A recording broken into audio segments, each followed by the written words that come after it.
Hello, good afternoon, everyone. My name is Randeep Kaur. Today, I will critically explore how different approaches, theories, and frameworks assist me in understanding children. As a future childhood teacher, I will examine how these perspectives shape my understanding of children's development, need learning lifestyles, and behavior or identities. So, let's begin with my first slide that is introduction and overview. So here I start with the central question guiding this critical reflection is how will this approaches, theories and frameworks assist me in understanding children. I have selected Rossio as my theoretical approach because his view of children are initial intently good challenges and descriptive perspective. Montessori represent my contemporary approach with their emphasis on children's capability. Worcester's socioculture theory and Born Framework's ecological model help me understanding learning as social and context dependent. Finally, the EYLF and NQS translate this theoretical understanding into Australian practice. Each offered unique insights, but I will also critically examine their limitations and tensions. So let's begin with my first one, that is theoretical approach Jean Jacques Rossio.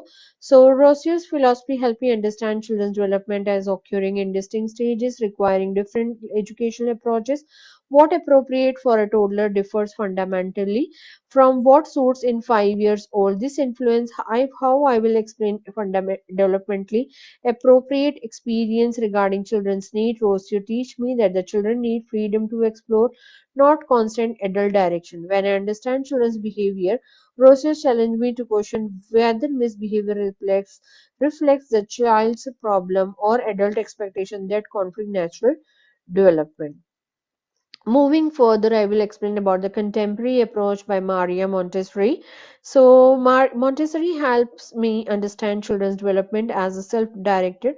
When environments are carefully prepared and children naturally progress, when give freedom and appropriate materials meeting children's need, can be restarted and taking care of children from an aspects of order and beauty as well as meaningful productive work which which aids in gaining mastery. Montessori illustrates various learning styles. Some children excel in self-paced, individualized, and hands-on learning. Children's personality from their experience of mastery and autonomy, being able to say, "I can do it myself," strengthness and individual self-concept. Moving further, I will explain about the Vijustic socio-culture theory. So it's about the fundamentally shifts my understanding of development from individual maturation of social construction. Children develop through participation in cultural activities with more experience other in stark contrast to Montessori approach, individual attention is understanding the needs of the child, how now involves social interaction and the need to relate. And now, not just to wish, but just to interrupts learning styles and being culturally meditated interrupts learning style as being culturally meditated children from collectivity society from example and likely to favor cooperative problem solving as a matter of likely to course, whereas those of the individualistic societies are more likely to stress self sufficiency. Children's behavior must be understood within social and cultural context, not judged against universal standard. Moving next, it's about Bronfenber's ecological system model. So, Bronfenber's ecological model is essential for understanding that children's development does not occur in isolation but within nested systems that interact. This challenge individualistic explanation of development children's need vary dramatically based on ecologically circumstances. A child experiencing house insecurity has different immediate needs than one in a stable home. Through both need quality education, understanding behavior transform completely. Instead of labeling a child as aggressive, I examine microsystem factors like family stress, mesosystem factors like disconnection between home and setting, ecosystems factors like parent unemployment, and macrosystem factors like community violence exposure. Children's identities are shaped by intersecting systems, their family culture, community, valued media exposure, and policy decision about early childhood. Learning styles are influenced by family approaches, cultural traditions, and available resources.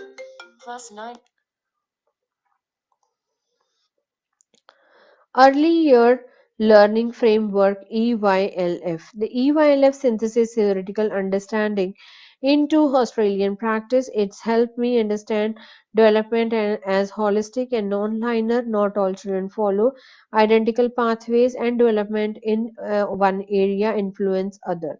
The belonging being becoming framework show children's need extend beyond physical health care to feeling they belong to communities. Their present experience have value and they are supported in their journey of becoming. Understanding learning styles means recognizing play as children's primary meaning making tool, not physical activity. Children's behavior communicate their understanding as need. A child repeatedly knocking down block towers in exploring physics concept, not being destructive.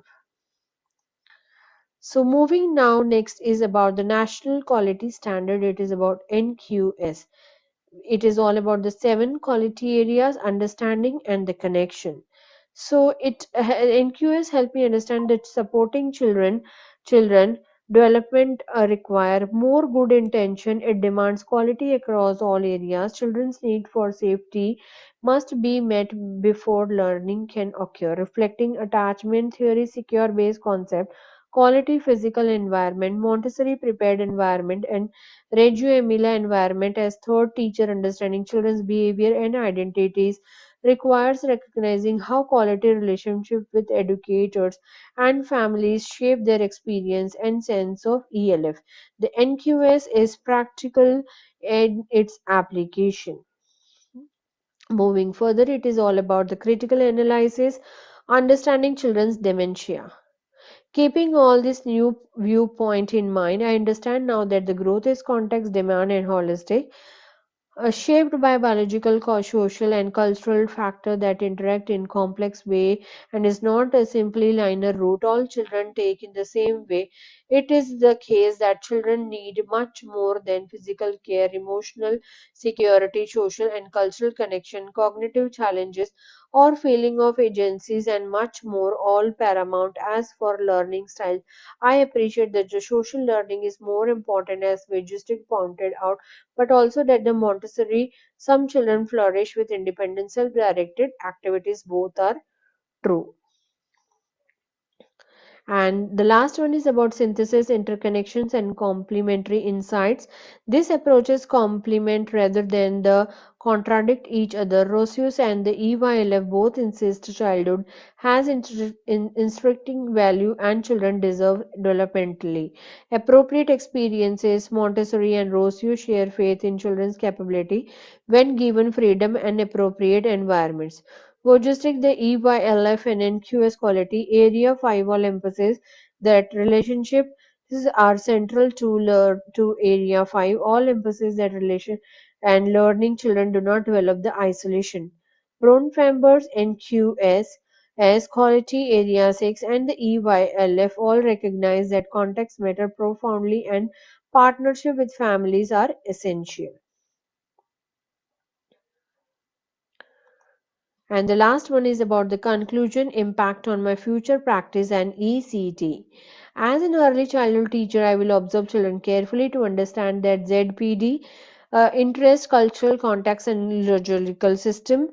They teach me to see children as competent, capable individuals embodied in complex context who learn through relationship, exploration, and play. I will observe children carefully, create quality environment that balance multiple pedagogical approaches, scaffold learning sensitive and build a strong relationship, partnership with with families. Most importantly, I will engage in ongoing critical reflection, recognizing that no single approaches hold all answers, and that my image of the child, seeing them as a strong, capable, and rich in potential.